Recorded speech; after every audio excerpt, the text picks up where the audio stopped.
जैसा कि last episode में हमने देखा था कि लॉर्ड ज़ैंग और लियान के दरमियान जो जबरदस्त फाइट हुई, आखिर में हमें पता चला कि ये फाइट तो बस कल्टीवेशन में ब्रेक थ्रू करने के लिए हो रही थी। लॉर्ड ज़ैंग लेवल अप करते ही लियार का शुक्रिया अदा करने लगा। वहीं दूसरी तरफ चेनपिंग का दोस्त लियू शियान स्मॉल टाउन छोड़कर मिस चेन के साथ चला गया। चेनपिंग उसे आखिरी बार मिलने की बहुत कोशिश करता है, मगर लियू शियान के साथ उसकी मुलाकात नहीं हो पाई। अब स्मॉल टाउन भी कोलैप्स होने वाला था, तो सेंट जीशांग ने अपनी सेंट फॉर्म को समन करके टाउन को प्रोटेक्ट करना शुरू किया।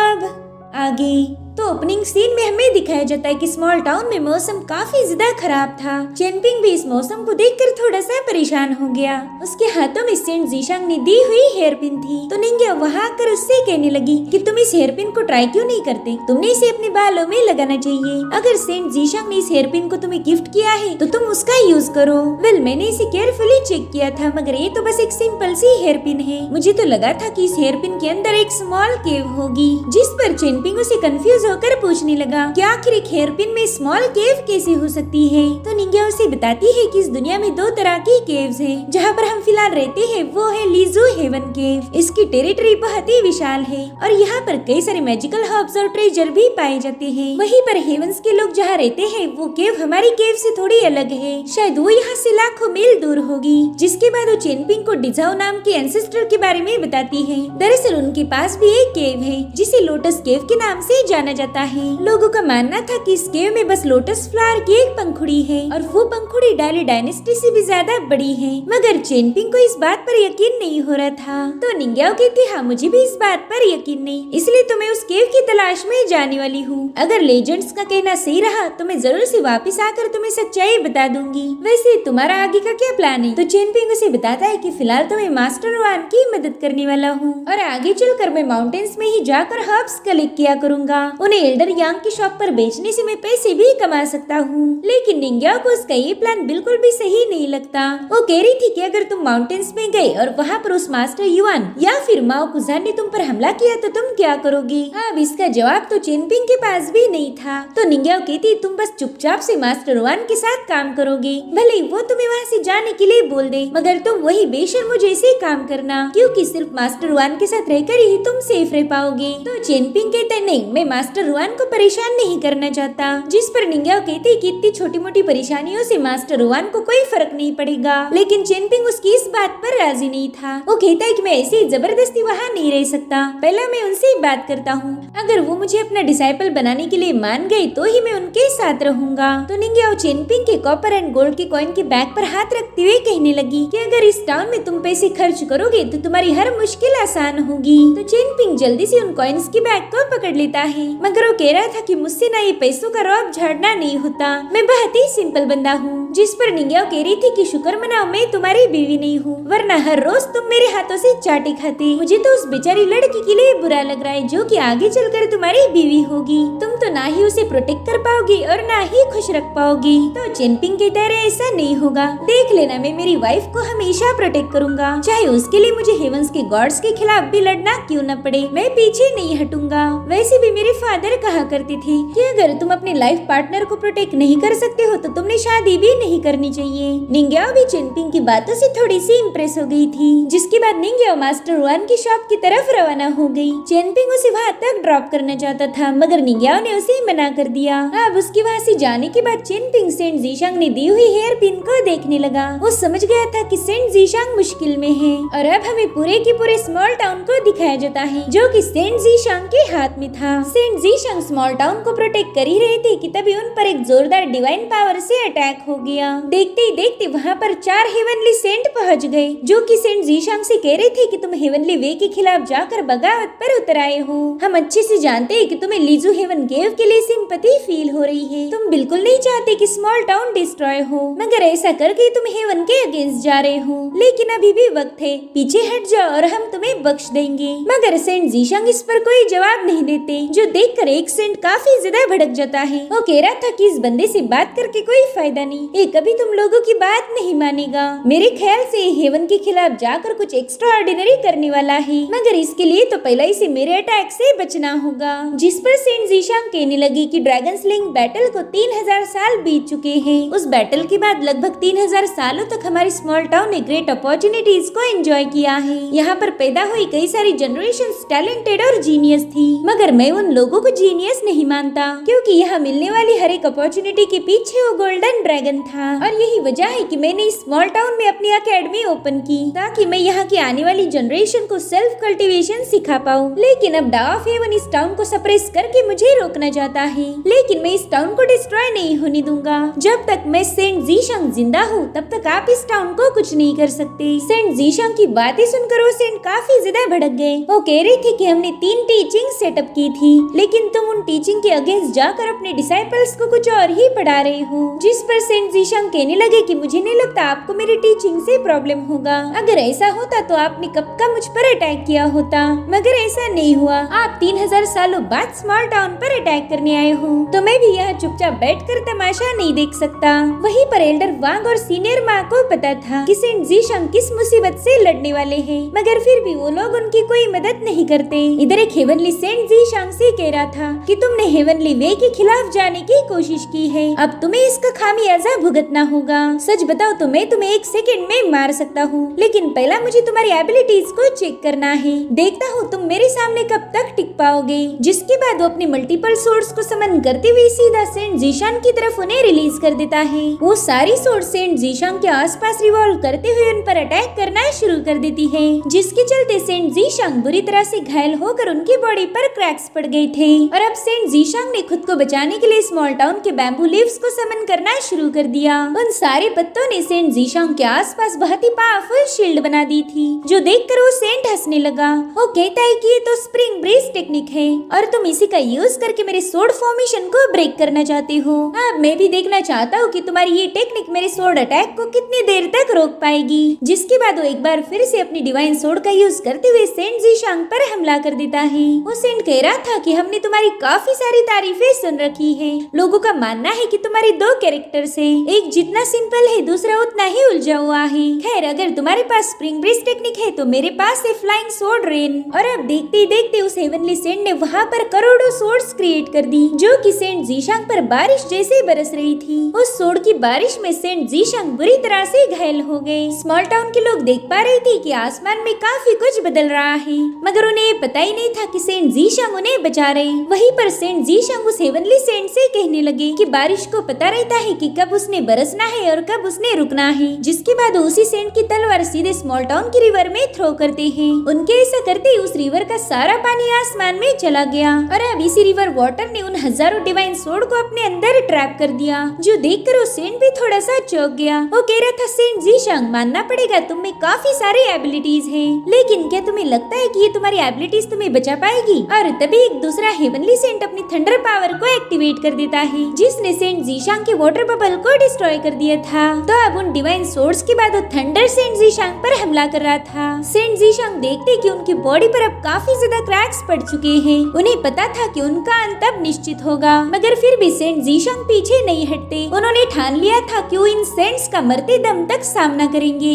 और उतने में ही स्मॉल टाउन के कुएं से 3 ड्रैगन बाहर आ गए, जो कि सीधे जाकर सेंट जीशांग की बॉडी से लिपटकर उन्हें प्रोटेक्ट करने लगे। इधर एक हेवनली सेंट उनसे कह रहा था कि तुम्हारे पास अभी भी मौका है, तुम चाहो तो अभी पीछे हट सकते हो। लेकिन सेंट जीशांग इस पर कोई रिस्पांस नहीं करते, जिस वजह से उस हेवनली सेंट ने उन पर अपनी फिस्ट से अटैक कर दिया। वो पंच उन पर बहुत ही खतरनाक हेवी प्रेशर रिलीज कर रहा था, जिसके चलते वो तीनों ड्रैगन्स वहीं पर डिस्ट्रॉय हो गए। अब सेंट जीशांग देखते कि उन पर वो पंच हिट होने वाला है, तो उन्होंने तुरंत ही अपना हाथ ऊपर उठाते हुए उस पंच को काउंटर किया, जिससे वहाँ पर बहुत ही जबरदस्त एनर्जी रिलीज होने लगी। वहीं दूसरी तरफ चेनपिंग अभी भी उस हेयर पिन को घूर रहा था और उतने में ही जोरों से बादल गरजने लगे, जो सुनते ही चेनपिंग घर से बाहर आ जाता है। मगर तभी वो देखता है कि वो तो सीधा स्मॉल टाउन के ब्रिज के पास पहुंच चुका है। साथ ही साथ वहाँ पर बहुत ही खतरनाक ईवल ऑरा रिलीज हो रही थी। चेनपिंग को तो कुछ भी समझ नहीं आ रहा था कि यहाँ पर आखिर हो क्या रहा है, और तभी उसने अपनी एक स्टेप आगे बढ़ाई, लेकिन ऐसा करते ही चेनपिंग को काफी ज्यादा तकलीफ हो रही थी।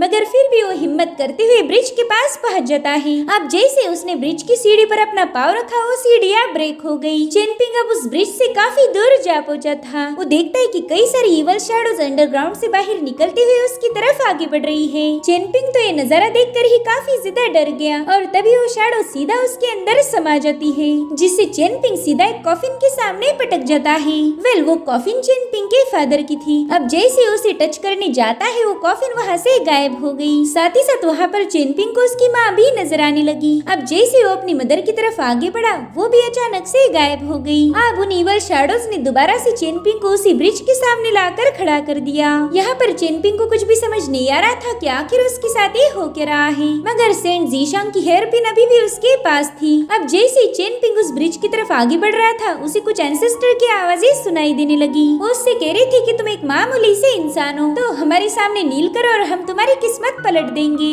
साथ ही साथ चेनपिंग को सेंट जीशांग की भी आवाज आने लगी। वो कह रही थी कि इस ब्रिज की सीढ़ियां तुम्हें काफी ऊपर तक ले जा सकती है, तुम्हें किसी के सामने नील करने की जरूरत नहीं, बस तुम आगे बढ़ते रहो। अब चेनपिंग आगे बढ़ ही रहा था कि तभी उसे एल्डर वांग की आवाज आने लगती है। वो उससे कह रही थी कि चेनपिंग ना तुम आगे बढ़ोगे ना तुम पीछे मुड़ोगे और ना ही तुम किसी के सामने नील डाउन करोगे। मैं चाहता हूँ कि बस थोड़ी देर के लिए तुम इसी जगह पर रुक जाओ। आगे ब्रिज पर एक ग्रेट अपॉर्चुनिटी है लेकिन तुम एक मॉर्टल होने की वजह से उसे अफोर्ड नहीं कर सकते। अगर तुम उस अपॉर्चुनिटी को हासिल करने की कोशिश करोगे तो मारे जाओगे। उस अपॉर्चुनिटी के लिए हेवन ने किसी और को चुना है इसलिए तुम आगे नहीं बढ़ोगे। वहीं दूसरी तरफ सेंट जीशांग पर हेवनली सेंट्स मल्टीपल अटैक कर रहे थे, जिसके चलते सेंट जीशांग की बॉडी डिस्ट्रॉय होने की कगार पर पहुंच गई। मगर फिर भी वो हेवनली सेंट के सामने अपना सिर नहीं झुकाते। वो अपनी पूरी ताकत लगाकर बस उनके अटैक को रोकते जा रहे थे, जो देखकर एक सेंट काफी ज्यादा भड़क जाता है। इसलिए उसने सेंट जीशांग का वही हाथ काट दिया जिसका यूज करके वो इनके अटैक को डिफेंड कर रहे थे।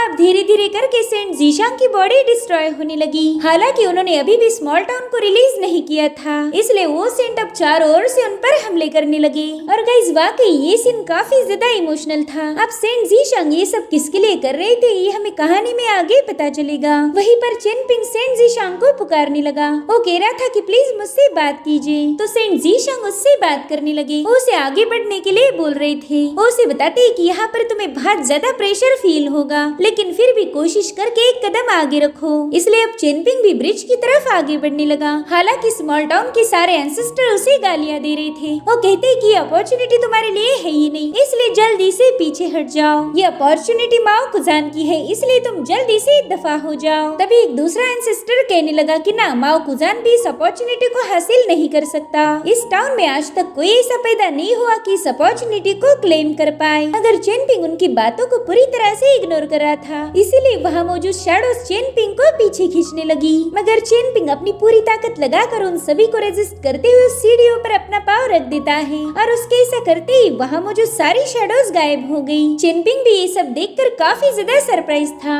अब वो सीढ़ियों को क्लाइम करते हुए आगे बढ़ने लगा और तभी वो देखता है कि उसके सामने सेंट जीशांग खड़े हैं। साथ ही साथ वहाँ का नजारा भी बदल गया था। चेनपिंग उनसे पूछता है, सीनियर क्या आप यहाँ से जाने वाले हो? जिस पर वो जवाब देते हुए कहने लगे कि हाँ, मुझे स्मॉल टाउन छोड़कर जाना पड़ेगा। ये सुनकर चेनपिंग को काफी ज्यादा बुरा लग रहा था। तो सेंट जीशांग उसे बताते हैं कि यहाँ पर कई सारे ऐसे लोग हैं जो नहीं चाहते कि मैं यहाँ रुकूं और अब तो फैसला लेने का अधिकार मेरे पास नहीं है। मैं चाहकर भी इस टाउन में रुक नहीं सकता। सेंट जीशांग की आंखें भी अब भर आ गई थी। वो चेनपिंग को ऐसे मुश्किल हालातों में छोड़कर नहीं जाना चाहते थे, मगर अब उनके पास और कोई ऑप्शन नहीं। वहीं दूसरी तरफ वो हेवनली सेंट जीशांग से कह रहे थे कि तुम तो शानिया अकेडमी के फाउंडर हो, तुम्हारी टाओइज्म की टीचिंग कमाल की है, लोग तुम्हारी काफी ज्यादा इज्जत करते हैं, लेकिन आज तुम्हें खत्म करके हम ये साबित कर देंगे कि तुम्हारी कोई रेपुटेशन नहीं थी। जो लोग तुम्हें जीनियस समझते हैं उनका भ्रम भी जल्द ही टूट जाएगा। वहीं दूसरी तरफ सेंट जीशांग देखते हैं कि चेनपिंग उनके लिए रो रहा है। तभी सेंट जीशांग उससे कहते हैं कि अब हमें निकलना होगा।